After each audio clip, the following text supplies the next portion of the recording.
안녕하세요. 이상하게 어느새부턴가 유튜브에서 이런 사연 채널을 들으시는 분들이 많더라고요. 저희 엄마를 비롯해서 비슷한 연령대 분들이 꽤 들으시던데 저도 몇 번 들어보게 되었어요. 그러다가 사연을 어쩌다가 보낼 생각을 했는진 모르겠지만 어쨌든 이렇게 적어 보내는 게 뭔가 재미가 있네요. 바쁜 일상을 쪼개고 쪼개어 며칠 걸려 쓴 내용이긴 하지만 알아서 각색 잘 해주시라 믿어봅니다. 덤덤하게 시작은 했지만 사실 그간의 제 인생은 정말 사연이라는 표현에 딱 맞아떨어지는 엄청난 날들이었어요. 하지만 이게 말이에요. 잠깐이라도 자기 자신을 동정하게 된다면 그 흐름이 엄청 무서운 것 같아요. 파도 물살 타듯 빨려 들어가서 자꾸 자기를 동정하고 불쌍하다고 생각하게 되거든요. 그것만큼 비참한 게 없고 또 늪에 빠지면 다시 나오기 힘들기 때문에 정신 똑바로 차려야 한답니다. 제 경우엔 정말 매번 냉수마차를 맨정신에 맨살에 부대끼듯 아주 모질게 해대는 사람이 있었거든요. 지금도 마치 어제 일처럼 새롭게 증오심이 끌어올리게 만드는 사람이지만 웬만하면 털어내고 싶어요. 그 사람은 다름 아닌 저의 시어머니 김순자 씨예요. 비록 가명이지만 이렇게 이름으로 표현을 하고 싶은 이유는요. 정말이지 도저히 어머니라는 명칭조차 붙이고 싶지 않은 사람이기 때문인데요. 인간이 어쩜 저렇게 악랄하고 못됐을까 싶어요. 우리 어머니는 정말 시집살이로서 할 수 있는 것은 다 해먹으셨던 것 같아요. 결혼할 무렵 저의 형편없는 경제 사정을 아시고는 그때부터 날선 눈빛으로 엄청 무시를 해대셨답니다. 왜 그렇게 집에 돈이 없대냐? 아니, 돈 1, 2천도 없는 집이 어딨어? 아무리 우리 성민이가 장가를 가긴 해야 한다만 어째 그렇게들 살았대? 너희 엄마는 뭐 하시니? 아버지는? 이때 저는 좀 말하기 껄끄러웠던 게 연애할 때도 저를 싫어하시는 게 티가 났지만 결혼 앞두고 정말 너무 노골적으로 불만을 나타내시는 거예요. 남편이 그나마 막아준답시고 뭐라 말을 하긴 했어요. 엄마, 내가 유진이 아버님 일찍 하늘나라 가셨다고 미리 말씀드렸잖아요. 그걸 왜 물어봐요. 진짜 사람이 눈치가 없어 정말. 이때는 말이에요. 참 슬픈 얘기지만 그나마 적어도 남편이 저를 참 좋아했던 때인가 봐요. 결혼하고 싶어서 애가 탈 때이니까 이렇게 편을 들었었나 싶더라고요. 하여간 어머니 앞에서 저를 감싸면서 그게 더 어머니에게 미움 사는 일인지도 모르고 미련하게 편을 들었더랬죠. 어머니는 그때 일단 아들 앞에서 참는 듯 했지만 결혼 후에는 정말 끝도 없이 뭐라고 하시더군요. 심지어 저는 결혼하고서 2년 정도는 시댁에서 함께 살았었어요. 어머니가 미리 살림을 가르치기 전에는 절대 집을 못 사준다고 하셨거든요. 우리 집 말이야, 보통 집 아니야. 내가 힘들게 일궈온 집안이라고. 그런데 어중간하게 여자 잘못 들어와가지고 사고치면 답 없다. 집 사주는 게 무슨 남의 집 개 이름도 아니고 지도 갖고 온 게 얼마 없으면서 남자 돈을 그렇게 냉큼 바라니? 그런 건 안 되지. 안 될 일이야. 하나부터 10까지 내가 아주 다 가르쳐가지고 그렇게 내보낼 거야. 그렇게 어머니랑 살던 2년간 정말 죽을 맛이었어요. 이건 과장도 뭣도 아니었답니다. 신우이는 결혼한 지 좀 됐었는데 왜 그렇게 자기 남편이랑 싸워대는 건지 툭하면 자기 애들을 끌고 친정에 와서 자는 거예요. 그러면 어머니는 아주 당연한 듯 저한테 밥 준비를 시키셨어요. 보통의 시어머니들이 다 그렇듯 저한테 반말이며 막말로 마구 해대면서 말이죠. 야, 가서 밥 좀 안 쳐라. 마트 가서 장도 보고. 야야야야, 거기 물 떨어지잖아. 얼른 행주로 닦어, 얼른. 어머니는 정말 머리끝부터 발끝까지 저를 너무나 함부로 대하는 게 절로 느껴졌어요. 시키는 것도 한 번에 막 4-5가지를 시켜댔고 그 중에 하나라도 제가 빠뜨리면 멍청하다면서 쭝얼대시더군요. 아니, 일머리도 없고 멍청하고 대체 어디다 써먹냐? 하여간 며느리라고 이런 걸 얻었으니 내 아들이 가서 주워온 걸 내가 누구한테 한탄을 해. 아유, 진짜. 아유, 내 팔자야. 어머니의 이런 말투는 제 가슴에 상처는 둘째치고 정말 피가 철철 흐르게 만들더군요. 어쩜 그렇게 말씀을 모질게 해대시던지, 게다가 시누이도 정말 만만치 않게 독한 인간이었어요. 제가 돈 없이 시집왔다는 걸 두고 그렇게 물고 늘어지면서 은근히 까대는 거예요. 아니, 우리 정민이 대단하지. 내 동생이지만 얘가 여간 잘난 애가 아니야. 올케는 그거 확실히 알아야 돼. 정말 복도 없지. 정민이가 장가를 이렇게 갔으니까 철민이라도 제대로 된 곳에 장가 보내야 돼. 아들 둘 다 가난한 집에 장보복도 없는 곳에 보내기는 좀 그렇잖아. 너무 얄밉고 얄미운 게 저를 저격하는 말을 해놓고선 꼭 딴 데를 보더라고요. 그리고 잽싸게 화제를 돌려버려요. 와, 엄마, 그거 뭐야? 게장이야? 나 먹을래. 좀 줘봐. 밥 없어? 제가 째려볼 틈도 주지 않고 그렇게 화제를 쓱 바꿔버리는 게 제 시누이였어요. 그리고 얼마나 자기 친정에 자주 들락거리는지 정말 일주일에 3번씩은 왔던 것 같아요. 시누 남편은 그런 모양새가 싫었던지 다행히 처갓댁에 자주 오지 않더라고요. 이 집에 오는 건 시누랑 시누네 애들뿐이었고요. 시누는 저를 이 집에서 쓰는 도우미로 생각하는 건지 자기 애들 목욕까지 시키더라고요. 있잖아, 올케. 우리 윤서 윤우가 내가 씻겨주는 것보다 올케가 씻겨주는 게 더 좋은가 봐. 애들 싹 씻겨서 내보내면 내가 머리 말려줄게. 아까 내가 밥 먹다 말한 거 생각나지? 나 엊그제 애들이랑 눈썰 매장 갔다가 완전 대자로 미끄러졌잖아. 아우, 너무 아파 죽겠어. 저도 참 뭐가 그렇게 꿀릴 게 있다고 시댁에 같이 살면서 시누이가 시키는 걸 다 하고 있었을까요? 그런 중에 남편은 신혼인데도 맨날 늦어서 집에 새벽에 들어왔고요. 늘 느지막이 방문을 열고는 늦어서 미안하다는 소리를 했어요. 갈수록 저는 남편과의 생활이 조금도 없는 것이 너무 숨막히고 힘들더라고요. 이런 불만을 몇 번이나 토로했고 남편도 자기 딴에는 맞춰주려고 했었는데요. 그래도 고세 자기 엄마와 누나에게 뭐라고 해대는 소리를 듣고 쏠락 넘어가는 거 있죠. 분명히 전날 밤에는 제 편을 들어줬었는데 낮에는 제 엄마랑 누나랑 통화라도 했었나 봅니다. 제가 그걸 어떻게 눈치챘냐면요. 어머니가 안방에서 숨죽여 통화하는 소리를 들었거든요. 뭐? 아이고, 웃기고 앉았다. 별소리를 다 듣는 애가. 내가 이 나이에 며느리 눈치 보고 살아야겠냐? 너 말이야, 정민아. 너 귀한 아들이야. 왜 그렇게 잡혀 살아? 네가 뭐가 모자란데, 어?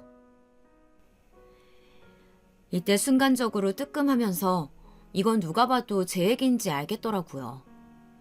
그러고서 저는 슬쩍 밖으로 나가서 산책을 했는데요. 그리고 잠깐 후에 돌아오니 어머니는 아주 날카롭게 따지시는 거예요. 어디 갔다 오냐? 젊은 애가 뭐 그렇게 밖에 볼 일이 있어? 집에 할 일이 얼마나 산더미처럼 많은데. 아휴, 얼른 가서 빨래 걷어와라. 좀 이따 혜진이랑 윤서, 윤우 밥 먹으러 올 거다. 와, 정말 이런 생활들이 계속되니까 기절하겠더라고요. 툭하면 신우네 애들 들이닥쳐서 밥 먹어대고 간식 먹고, 밤에는 신우가 저한테 애들 씻기는 것까지 시켜서 재우고 가고, 저는 새벽에야 남편 얼굴을 보고 겨우 잠들려 치면 어머니는 저부터 건드려가면서 깨워요. 곧 죽어도 옆에서 코 골고 있는 자기 아들은 건드리지 않습니다. 그때 어머니가 정말 고질적으로 맨날 해대는 소리가 있었는데요. 저는 아직도 이 말이 제 골에 울릴 정도로 선명해서 아주 이골이 나요. 네가 뭐가 힘드냐? 우리 아들이 훨씬 고생하고 있지. 잔말 말고 빨리 나와. 이 말에 온갖 울상과 죽을상을 다하면서 진짜 저 밑에서부터 끓어오르는 울음을 억지로 참아가며 겨우 밖으로 나왔던 게 생각이 나네요. 심지어 어머니는 말이에요. 제가 아플 때도 절대 쉴 틈을 주지 않았어요. 진짜 이거 무슨 60년대 말도 아니고 무슨 신파 드라마에 나오는 옛날 며느리들 이야기 같지 않나요? 제가 가끔 친정엄마랑 통화라도 할라치면 어머니는 그 매섭게 생긴 눈으로 계속 쏘아보면서 무슨 말을 하는지 아주 노골적으로 엿들을 기세더라고요. 어쩌다가 제가 친정에라도 다녀오려고 하면 아주 죽을 기세로 저를 쥐잡듯 잡았어요. 너는 아주 근본이 틀려먹었어. 시댁에 얹혀 사는 주제에 제대로 해먹는 것도 없고 머리는 멍청해가지고 뭐가 그리 잘나서 친정 가서 들러앉는다고 그러니? 네 엄마가 맞다 가라고 하디?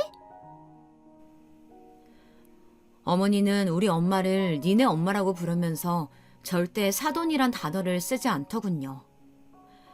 하다못해 우리 엄마가 저랑 자유로이 보기 힘드니 수박이랑 과일들을 사가지고 시댁에 찾아오신 적이 있었는데요. 어머니는 정말 너무너무 싫어 죽겠단 티를 그렇게 내는 거예요.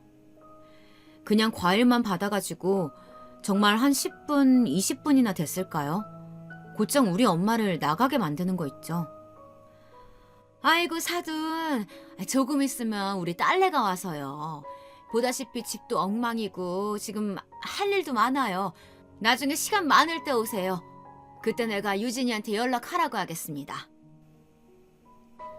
그러면서 정말 내쫓듯이 엄마를 내보냈고 엄마는 아주 머쓱한 얼굴로 현관에서 신발을 신었어요. 그러고 문을 나서는 엄마 뒷모습을 보는데 문득 좀 아찔하더군요. 내가 대체 왜 이러고 있을까? 나는 뭘 위해 결혼을 했길래 내가 뭘 잘못한 게 있어서 이런 취급을 받아가면서 이렇게 뒷집 순이처럼 살고 있나 싶었어요. 아빠 없이 엄마랑 둘이 살아오던 중에 학교에서 왕따도 당하고 힘든 일도 겪었지만 이렇게 처절하게 상무실을 당하며 살아본 적이 없었거든요.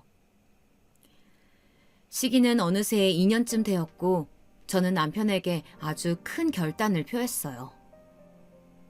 오빠, 우리 이렇게 계속 어머니랑 같이 사는 거야?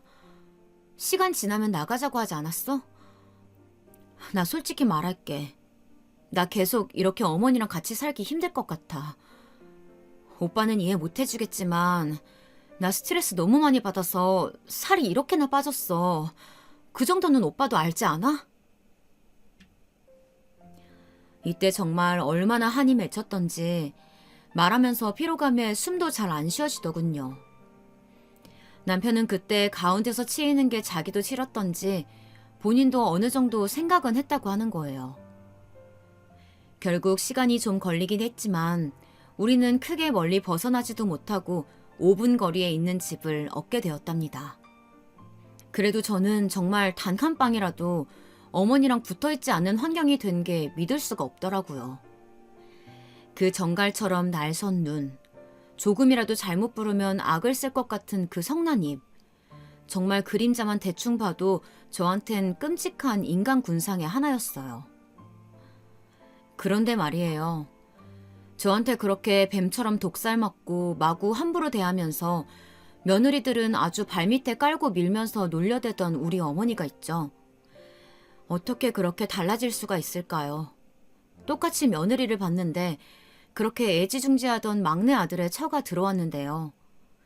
엄청 벼르고 벼르면서 며느리 잡고 살겠다던 그분이 말이에요. 갑자기 세상 자애롭고 현명하고 중립 잘 잡아주고 자상한 시어머니로 변하게 되신 거예요. 사람이 갑자기 변하게 된다면 죽는다는데 진심으로 저는 걱정이 밀려올 정도로 어머니의 변화를 크게 체감했어요. 저뿐만 아니라 시누이조차 질투할 정도로 어머니는 그렇게 아주 다정다감한 분으로 변하게 되었습니다. 초반에 저를 부르던 호칭은 야는 고사하고 기분 나쁘고 성나면 이런 재수없는 연인을 모내하는 끔찍한 막말을 하시던 분이 호칭을 새아가로 바꾸셨다는 거예요. 다들 이런 변화에 놀랬고 저 역시 너무 놀랬지만 참 섬뜩하고 무서운 사실이 뭔지 아시나요? 그렇게 변하고 새 사람 되어 며느리를 대하게 된 우리 시어머니 말이에요. 그렇게 착하게 대하시는 그 며느리가 적어도 저는 아니었다는 거예요. 앞서 말씀드렸듯이 며느리가 한 명이 아니고 두 명이었거든요. 저는 큰 며느리, 그리고 작은 며느리 이렇게 있었는데 그 며느리가 새로 들어오니 아주 개과천선, 황골탈퇴하듯 그렇게 잘해주시더군요. 이런 변화를 크게 새길 수밖에 없었던 이유는 제가 그 노릇을 그만두고 엎어버릴 때까지 어머니는 여전히 아주 올곧게 한 길을 가셨기 때문이에요. 본인이 잘해줘야 할 것 같은 작은 며느리한테는 아주 자애로운 시어머니셨으며 돈 없고 볼품 없고 보기만 해도 역겹고 짜증이 나는 큰 며느리는 여전히 밟아가면서 한 번씩 말로 조근조근 두드려 패줘야 성이 풀리셨어요. 그런 평행길을 아주 그 지독한 노친네가 아주 뚝심 있게 유지하고 가셨던 거죠. 전 딱히 동서와의 사이에서 나쁜 감정은 없었지만 어머니의 이런 말 같지도 않은 차별 행위가 계속되니 나중에 동서도 싫어지고 다 짜증이 나더라고요. 우리 어머니가 그렇게 아예 며느리 자리를 만들어 놓고 저처럼 상무시를 할 마음의 준비를 하고 있었는데 희한하게 그 자리를 치고 다른 여자가 들어왔어요. 도련님이 만나던 여자가 있었는데 임신했던 걸 알고도 어머니가 불러서 어찌나 모질게 굴어댔던지 그만 아기를 하늘나라에 보내게 되었는데요. 어쩌면 그 여자도 저보다는 똑똑했던 것 같네요. 그런 쓰디쓴 경험을 한번 하고 나더니 그대로 헤어져 버렸어요. 저한테도 이런 말을 남겼었고요. 그 전에 몇 번 집에서 같이 식사를 했던 적이 있어서 따로 연락을 했었거든요. 저는 이번에 일을 겪고 나니까 제대로 정신 차렸어요. 그런데 이거 좀 예의 없는 말인 건 알지만 애도 없으시면서 왜 이런 집안에서 계속 꾹꾹 참으면서 사시는 거예요? 정말 너무 이해가 안 가요. 더 늦기 전에 정신 차리셨으면 좋겠네요. 이러고 사라져버린 도련님의 전 여친. 그런데 그러고 정말 얼마 안 돼요. 맨날 그렇게 꼿꼿하게 자기 아들만 귀한 줄 아는 우리 어머님 앞에요.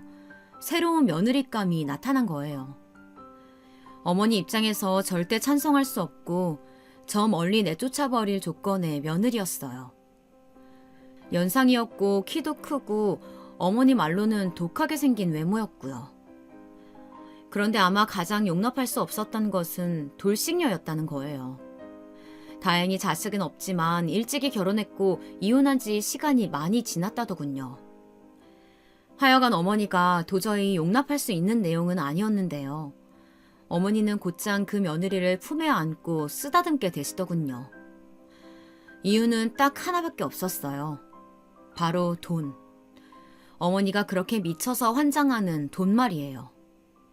아주 동서 드리고 나서 저한테 얼마나 자랑을 하시는지 들으라는 듯 말하시더군요. 그 집 사돈이 아주 젠틀해. 돈도 많이 쓰고 그런 집을 내가 언제 만나보나 했어. 우리 철민이도 그대 친척한테 취업했잖아. 하여간 아주 장가 잘 갔지 뭐. 작은 애가 얼마나 선물을 갖다 주는지 몰라. 글쎄 얼마 전엔 네 시이모랑 시외삼촌한테도 인사를 갖다 준 뭐냐? 하여간 내가 그동안은 며느리가 뭐 있는 건지 죽은 건지 하고 살았는데 이제사 제대로 들인 느낌이 난다. 너는 좀 머리가 있으면 느끼는 게 있어라. 어? 어머니는 이런 소리를 정말 매번 전화해서 해대셨고 노골적으로 우리 둘이 같이 있는 자리에서도 차별을 해대셨어요. 명절에 시댁에 같이 모였는데 자꾸 동서보고는 앉아 있으라는 거예요. 아이고 새아가 뭘 움직이냐 움직여. 너는 그냥 아무것도 안 해도 돼. 선물도 사오고 용돈도 그렇게 줘놓고 뭘 갖가지 하려고 해. 가만히 앉아서 그냥 주는 거 먹기나 해. 그러면서 모든 일은 다 저에게 몰아주시는 어머니. 그리고 동서 비위를 맞춰서 자기도 뭘 얻어보려는 시누이까지 이때 저는 말없이 청심환을 털어먹으며 견뎠어요.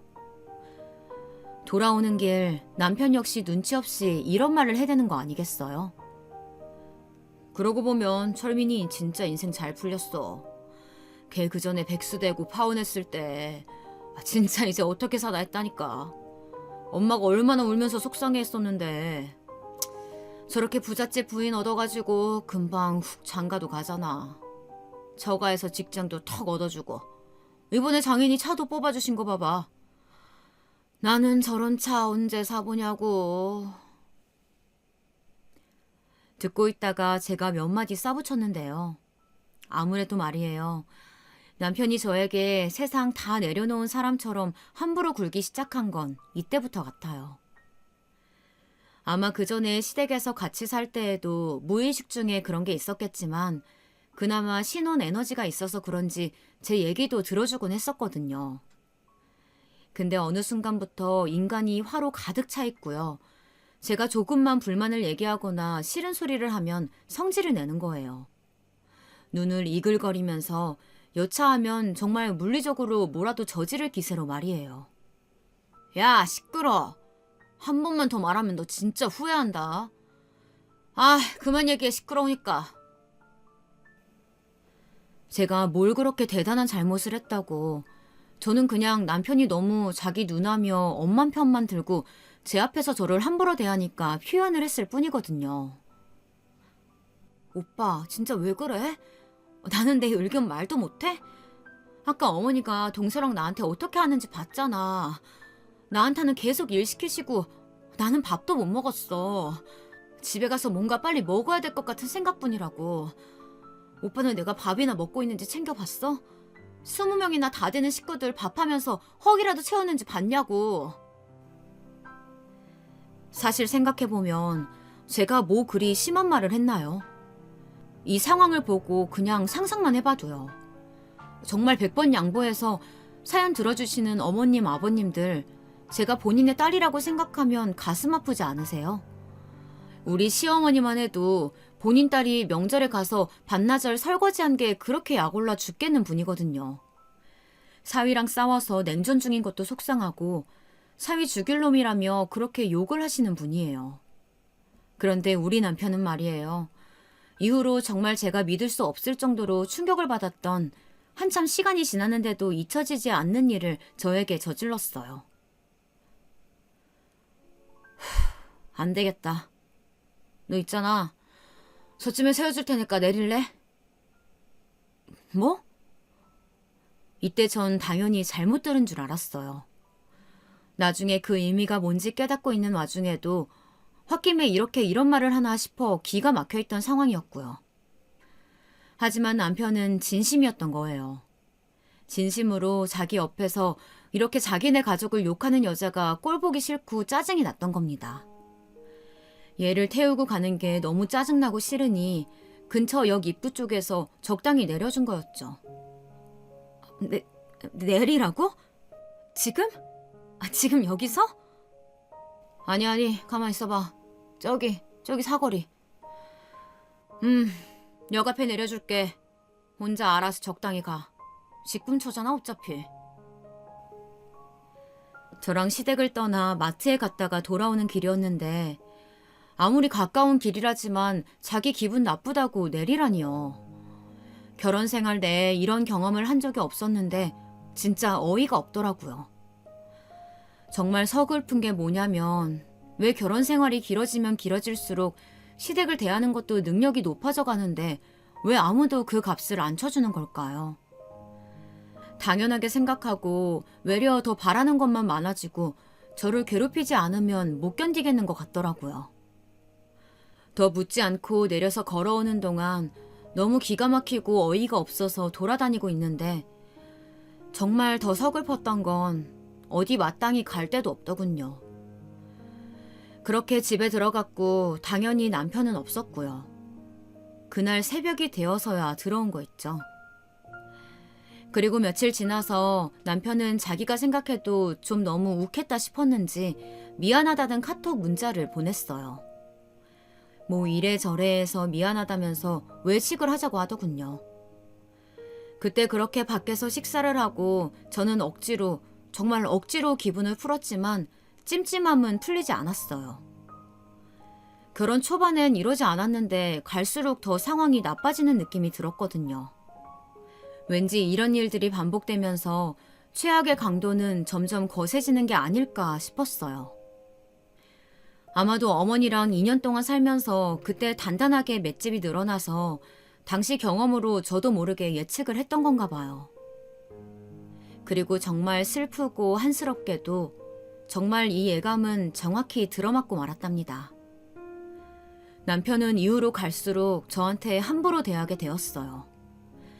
한번 작게 허용을 해주었더니 이후로 도통 적당한 시점을 모르고 마구 날뛰게 되더군요.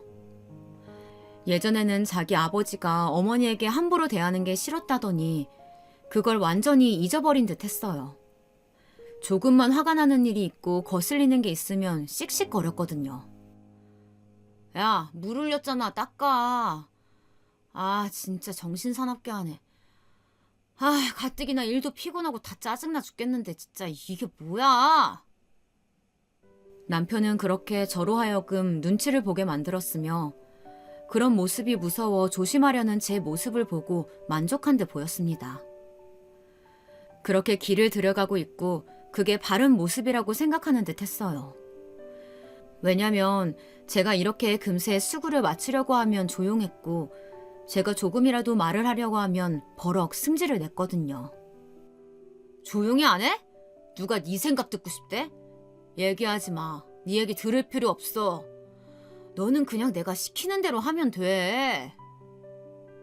도대체 왜 우리 관계가 이렇게 흘러가고 있는지 저는 이해가 필요했습니다.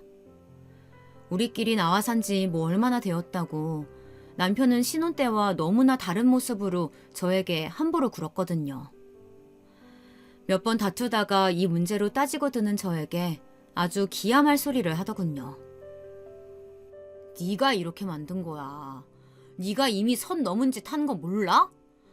네가 툭하면 우리 엄마랑 누나, 철민이까지 나한테 욕했잖아. 이제는 재수씨까지 마음에 안 든다고 그러고. 진짜 우리 집엔 딱 너만 없으면 돼. 너는 네 주제를 알아야지. 상황이 이렇게 흘러가면서 저는 모든 일상이 다 정남이가 떨어지면서 싫어지더군요. 아무것도 하기 싫고 친구들도 만나기 싫어졌어요. 뭔가 망가지기 전 마지막 발악이었던 것 같은데요. 지금 생각해보면 그렇게 해서 살아남겠다고 했던 행동 같아요. 생존 본능이랄까요. 그래야만 남편한테 인정받고 숨 쉴 수 있을 줄 알고 말이에요. 저 오빠, 우리 어머니랑 여행이라도 갈까? 이렇게 저는 완전히 을 중에 을이 되어버려서 남편의 기분을 맞추기 위해 그렇게 끔찍이도 싫어하는 어머니와 여행이며 식사며 이런 시간들을 잡았어요. 근데 그렇게 다녀오고 나면 남편은 외려 저에게 더 으름장을 부려대며 자기가 네 위에 있다는 것을 잊지 말라는 듯 더 세게 기합을 주더군요. 나 오늘 피곤해서 친구들이랑 술 마시고 올 거니까 그렇게 알아. 아, 그리고 이따 집에 엄마 오신댔어. 네가 엄마랑 알아서 할 거 하고 시간 잘 보내. 이때 어머니는 딱히 용건도 없는데 들이닥쳐서는 저에게 소일거리를 잔뜩 주고 아버님 욕에 본인 사위 욕에 마음에 안 드는 시고모들까지 그렇게 실컷 입으로 털어대시더니 밥까지 얻어드시고 가시더군요. 남편은 저에게 자기 엄마를 맡겨두곤 유유히 사라져서 토요일 아침부터 그 다음날 새벽까지 술이 떡이 되도록 안 들어왔어요. 그날 어머니에게 꽤 모욕적인 소리를 들었던 저는 아마 여러모로 한계에 치달았던 것 같아요. 정말 더 이상 뭘 퍼내려고 해도 퍼낼 수가 없이 쩍쩍 갈라진 가뭄 같은 마음을 안고 남편이 들어오길 기다렸습니다. 남편은 역시나 술에 취해서 들어왔고 잠깐 붙잡고 얘기하자는 저에게 또 짜증을 내더군요. 야, 나 잘 거야. 피곤하다고. 그냥 놔둬. 말 걸지 마라. 어? 이렇게 극단적으로 변해버린 남편을 따라다니며 시중을 드는 것도 지쳤고 언제 갑자기 벌처럼 집에 들이닥칠지 모르는 어머니의 방문과 핀잔 그리고 멸시에 저는 정말 질려서 미칠 것 같았습니다. 게다가 이런 흐름이 계속되니 동서도 뭔가 그런 냄새를 맡고 은연중에 저를 무시하더라고요. 어머 형님, 이런 걸 형님이 잘하시니까 대신해 주시면 안 될까요? 저는요 정말 요리니 이런 거 하나도 할 줄 몰라요. 떡이랑 나물이랑 재료는 다 사왔는데 이거 제가 하다가 다 망칠 것 같아서요. 형님이 해주시면 제가 이따가 설거지 열심히 할게요. 시댁에 가서 이런 식으로 동서는 일을 벌리고 수습은 제가 하게 했고요. 어머니, 아버님, 남편과 시댁 식구들은 모두 동선 편만 들었습니다. 재수 씨니 세아가니 하는 정식 명칭을 붙여 동서를 부르면서도 저에게는 다들 호칭을 제외하고 부르거나 어머니는 어쩌다가 기분이 나쁘면 년 소리를 붙여 함부로 부르기도 했습니다.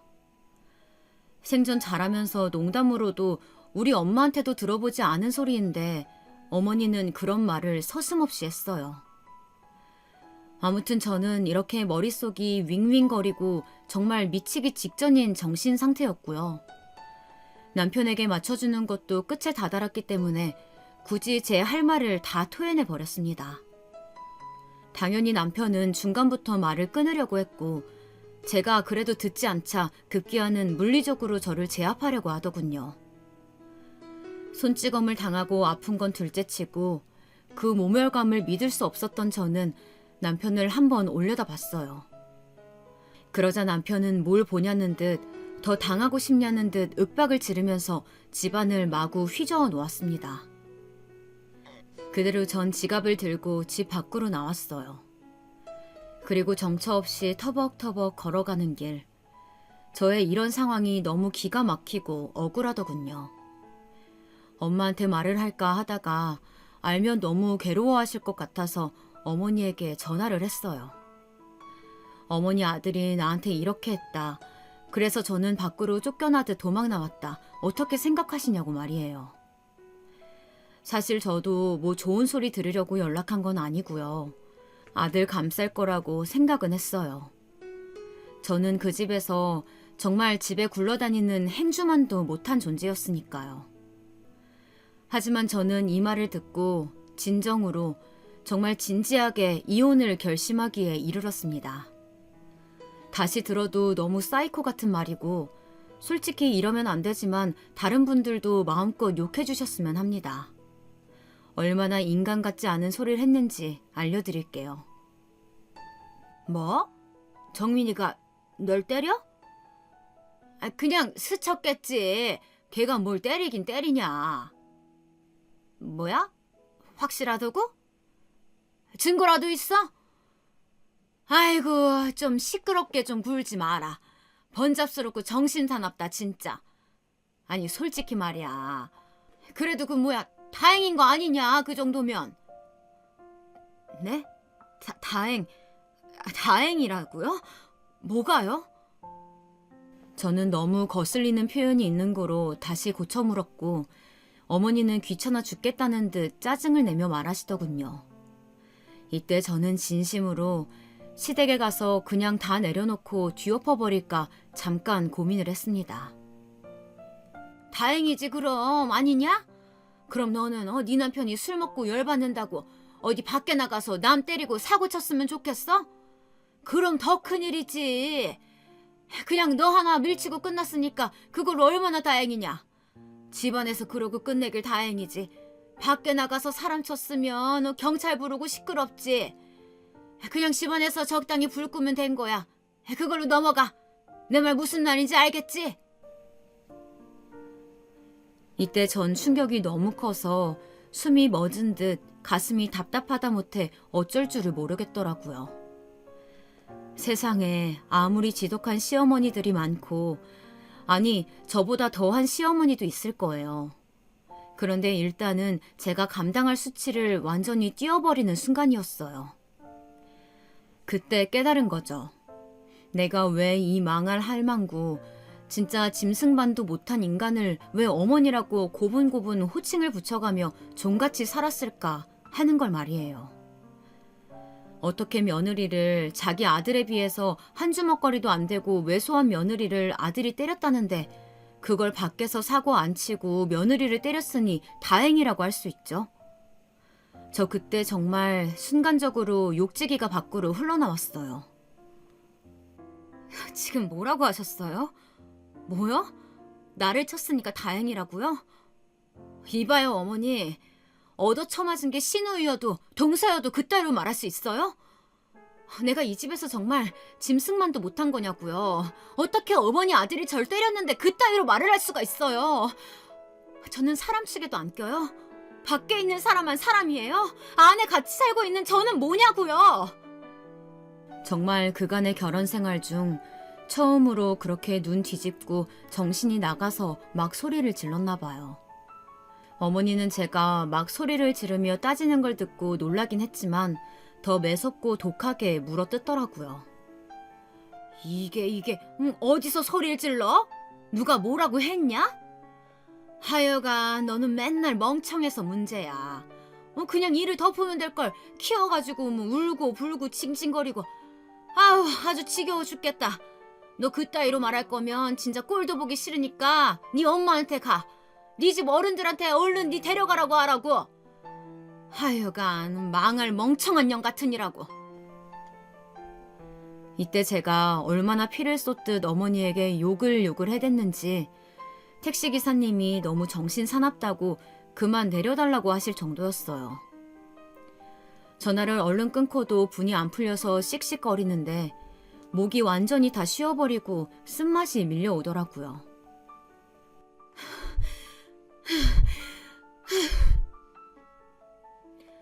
나중엔 이렇게 숨이 잘 안 쉬어지기도 했는데 처음엔 저한테 왜 이렇게 경박하게 소리 지르냐고 호통치던 택시기사님이 급기야 놀라셨어요.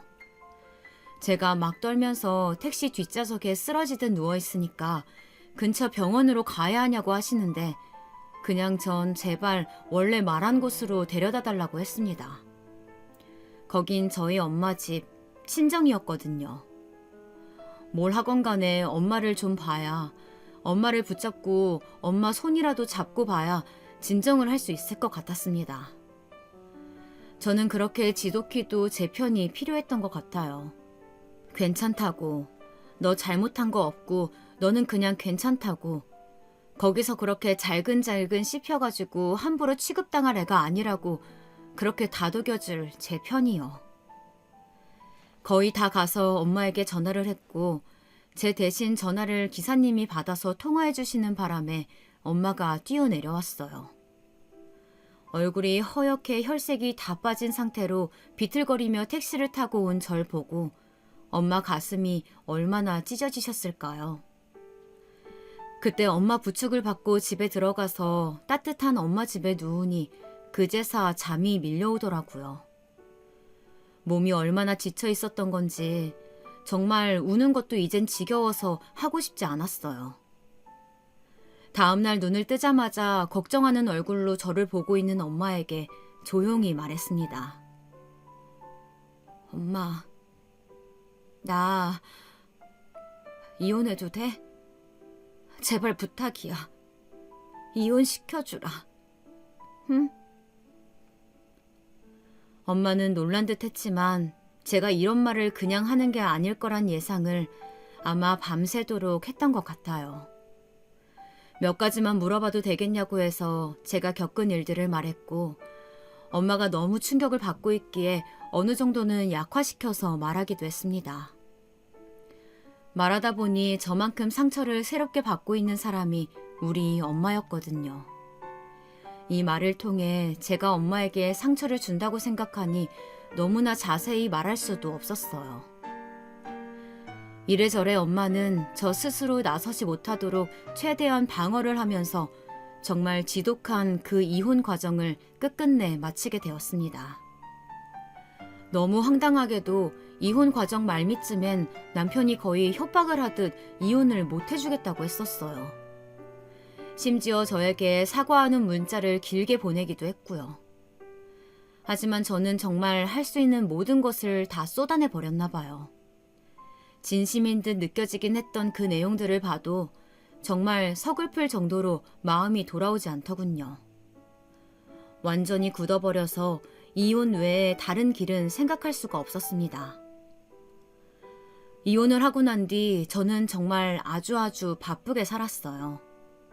애가 없이 이혼을 했는데도 이렇게 괴롭고 하루하루 돌아버릴 것 같은데 애 있는 상태로 이혼한 엄마들은 어떨까 상상하기도 힘들더군요. 그래도 뭐라도 하고는 살아야 하니 여전히 환경이 좋지 않은 데다가 매일 밤 울음을 참는 엄마를 보면서 제 딴에 나름 경제 활동을 했었어요. 알바도 하고 뒤늦게 돈을 벌다 보니까 정말 뭐가 뭔지 모르겠더라고요. 와중에 주부들끼리 모여서 하는 창업 활동이 있다고 해서 그쪽도 나가보았는데 결국은 자리 싸움이고 그 안에서도 파벌이 있어서 어울리기 싫어졌습니다. 저는 당시 싸움이란 건 정말 너무너무 질려있는 상태였기 때문에 누구를 미워하고 갈리는 건 알아서 피해 다니게 되더군요. 하지만 그런 식으로 하면 정말 아무것도 할 수가 없는 거예요. 그나마 인터넷으로 창업하시는 분들을 알아보니 그나마 주방 일을 쭉 해온 제가 할 수 있는 건 샌드위치나 토스트 같은 것들을 파는 것 뿐이더라고요. 당시엔 아는 사람도 없고 뭣도 없어서 정말 맨팅에 헤딩하듯 알바를 하면서 돌아가는 업무를 배우곤 했습니다.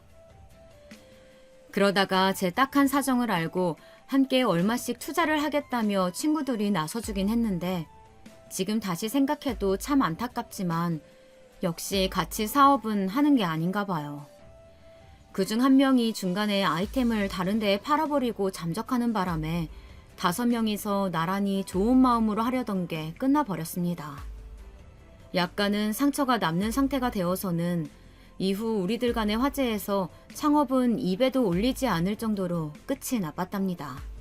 그러다 보니 저는 이제 혼자 살아남아야 했어요. 그나마 저에게 조금의 길이 열린 것은 그때 엄마가 알고 있는 분이 소개시켜 주신 작은 원룸 자리였는데요. 그 안에서 장사를 해도 된다고 하더라고요. 아마 부동산 쪽이랑 잘 아시는 분이었던 것 같은데 제 사정도 엄마를 통해서 들어서 알고 있었고 딴에는 도움을 주겠다면서 그런 자리를 소개해 주신 거죠. 일단 결론부터 말하면 저는 그곳에서 토스트와 음료 그리고 점점 간단한 메뉴들과 음료를 팔기 시작하면서 비로소 돈이라고 부를 만한 수입을 얻게 되었습니다. 이게 거의 시작이라고 말할 수 있는데요. 당시에 정말 너무 바쁘고 할 일이 많고 밤낮 없이 일에 치여 살다 보니까 다른 일들을 미처 신경 쓸 수가 없더라고요. 악을 쓰고 잊으려고 했던 것도 있지만 경제활동을 좀 해보겠다고 힘들게 살다 보니 저의 큰 트라우마인 이혼을 크게 생각할 수 없었어요. 왜냐면 솔직히 그 악랄한 시어머니 정도까진 아니더라도 제가 배달 장사를 하고 음식 판매를 하던 와중 만났던 손님들, 업자들, 그리고 계속 뭔가를 소개해오던 어른들이나 치근대던 사람들까지 어쩜 그렇게 다 골고루 진상인지 몰라요. 인간군상이 다양할 수밖에 없다지만 어쩌면 시어머니 같은 인간을 통해서 그나마 학습한 게 나았던 걸까요? 아무리 지독하게 제 속을 썩일지언정 저 정도로 저를 무시하고 짓밟아대는 사람은 없었답니다. 이미 그런 내성이 생겨서랄까. 아무튼 사람으로 인한 스트레스는 그냥 그럭저럭 그러려니 하고 지나가게 되었습니다. 그쯤 되니 엄마도 조금은 신기해하시더군요. 네가 진짜 죽기 살기로 고생하면서 하니까 돈이라도 벌리는구나. 이제 보면 너 이혼 잘했어. 엄마도 그동안 마음고생 많이 했는데 앞만 봐도 너 이혼 잘한 것 같아. 갑자기 왜 그런 말을 해, 엄마는. 엄마는 눈물을 얼른 닦더니 코가 맹맹해져가지고 이렇게 말하는데 뭔가 좀 맞는 말 같은 거예요. 그동안 사람들이 엄마한테 홀로 딸도 용케 시집 보내고 넉넉한 집에 보냈다면서 딸이 참 행복하겠다고 했거든. 근데 엄마는 자신이 없더라고. 우리 유진이가 그런 집에 시집 가긴 했는데 유진이가 정말 행복한 게 맞는 걸까? 결혼한 게 얘한테 맞는 선택이었을까? 엄마는 자신이 없었어. 이때 전 나름의 생각도 못했던 일면을 엄마에게 듣게 된 거예요. 엄마는 겉으로는 사람들에게 딸이 결혼을 했고 잘 살고 있다고 가벼운 근황 얘기를 했었지만 늘 불행해 보이고 지쳐 보이는 제 모습을 떠올리며 엄마도 괴로웠던 거죠. 그 말을 들으니 정말 가슴이 찢어질 듯 아프더라고요. 그러던 와중에 제가 시작했던 음식 장사는 물살을 타고 흐름이 좋아져서 종잣돈이라고 부를 만한 돈이 생각보다 꽤 모이게 되었어요. 장장 5년이라는 시간이 닿기까지 진상들도 많이 만났고 돈을 이렇게 만져본 적이 없어서 투자도 겁없이 했다가 크게 얻어맞기도 했어요. 하지만 나중에 임대 관련 사업으로 팁을 얻게 되고 어느 시점부터는 감이 잡히게 된 거예요. 저도 저의 이런 변화가 스스로 놀랍게 느껴지기도 했고 물론 투자에서 잘 안 된 것도 있지만 부동산 관련해서는 감이 많이 좋아졌더군요. 그러다 보니 경제적으로는 실감이 잘 안 날 정도로 급작스런 여유를 경험하게 된 거죠. 왜 이전에는 이런 흐름을 모르고 살았을까? 혹은 우리 엄마 아빠는 어떤 부분에 경제적으로 서툴렀기에 늘 가난했을까? 이런 것들을 새삼 생각해 볼 정도로 말이에요. 그런데 정말 그런 와중에 불쑥 제 안에서 스프링처럼 퐁 하고 튀어오르는 게 있었는데요. 저 같은 한낱 집안일을 하고 아무것도 할 줄 모르던 여자가 어느새 100억대에 가까운 나름의 자산가로 불리게 되고 SNS에서도 수많은 팔로워가 따라오게 되었는데 왠지 모르게 제 안에 있는 불쾌함이 계속 그대로 있는 거예요. 뭔가로 덮고 또 덮고 닦아내고 그러면 될 줄 알았는데 인생의 힘든 길목마다 자꾸 떠오르더군요. 그건 바로 시댁에 대한 안 좋은 기억들, 시궁창 같은 추억들이었어요. 그들에게 당했던 끔찍한 언어폭력이나 차별, 무시당했던 것들, 남편에게 함부로 다뤄졌던 상황들, 막말이나 여러 가지들이 끊임없이 떠오르는 거예요. 대체 이걸 어쩌면 좋지? 뭐 어떻게 복수라도 해야 하나 싶던 차에 제가 유튜브였나 어딘가에서 강의를 듣게 되었는데요. 정말 듣는 순간 아주 아프게 저를 때리는 듯한 가슴을 깊이 울리는 내용이 있었어요. 사람이 힘들 때 우리 뇌가 움직이게 됩니다. 다시는 그런 위기에 닥칠 일을 학습하지 말라고요. 그런 방어하는 차원에서 내가 이런저런 힘들었던 기억을 철하락 펼쳐주는 건데요. 가끔 오류가 나서 쓸데없이 안 좋은 기억들을 너무 많이 소환시키거나 혹은 너무 오랫동안 그 창이 떠 있는 경우가 있어요. 그럼 사람은 계속 안 좋은 기억에 휘말려 있고 부정적인 생각을 하게 되는 겁니다. 저도 정확하진 않지만 대강 이런 내용의 강의였거든요. 제 딴에는 잊고 내가 더 잘 되면 된다는 주의로 살아왔고 그걸 원동력으로 해서 더 열심히 살고자 막 뛰어왔어요. 근데 잘 모르겠는 거예요.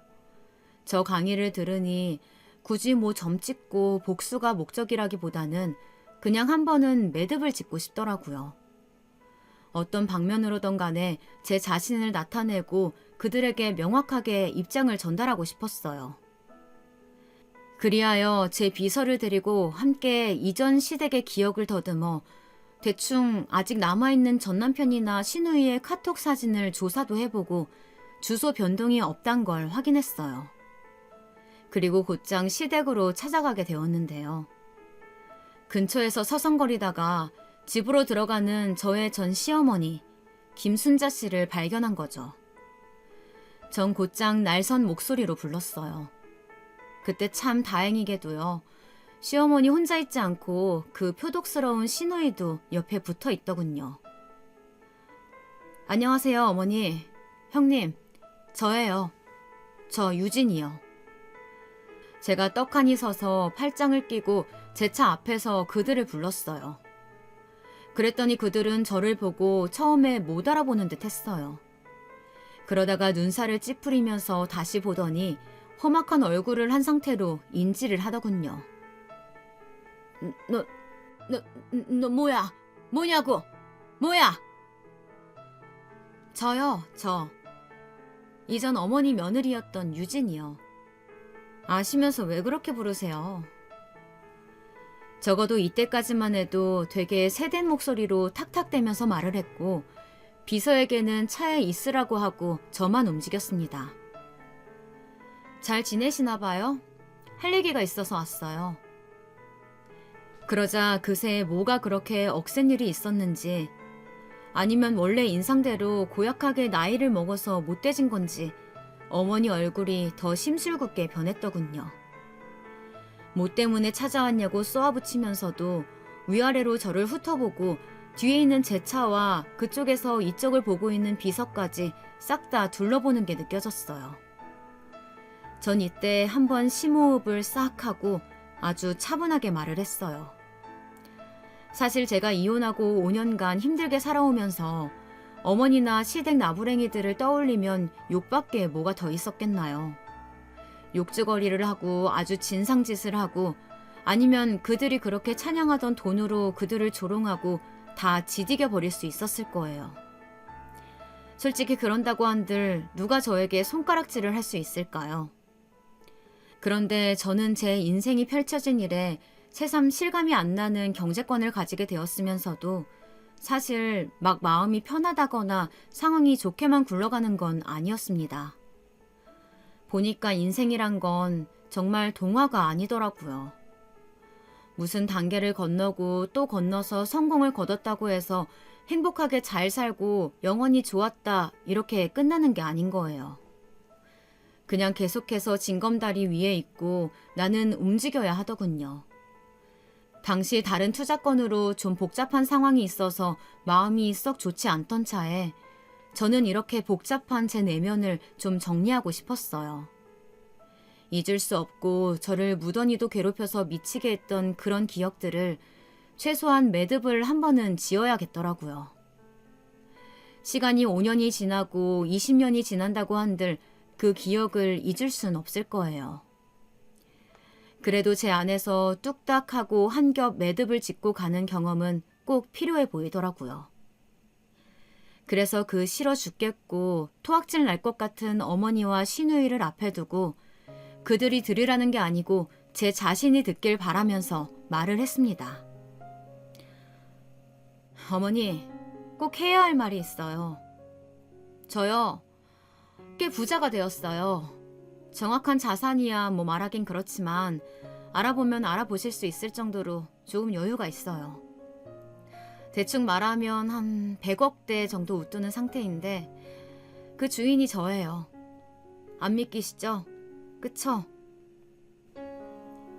왠지 모르게 이 말을 하면서 저는 제 안에 뭔가 되게 억세게 누르는 듯한 느낌이 들었어요.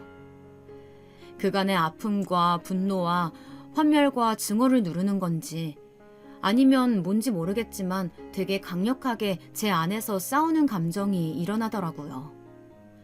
어머니와 시누이는 지들이 무시할 견적은 확실히 아니라고 여겼던지 눈은 인상을 잔뜩 쓰면서도 자리는 못 두고 그냥 서 있었어요. 하고 싶은 말이 있어서요. 어머니 말이에요. 어머니 참 저한테 잘하셨더라고요. 저 엄청 무시하시고 본인 아들이 사고 밖에서 안 치고 절 때려서 다행이란 소리를 감히 하셨더랬죠. 없이 자란 게 돈 무서운 줄 모른다며 변기물 내리는 것까지도 타박하셨고요. 있는 집 동서한텐 새아가 호칭 꼬박꼬박 붙이시고 저한텐 재수없는 년이라며 째려보셨죠.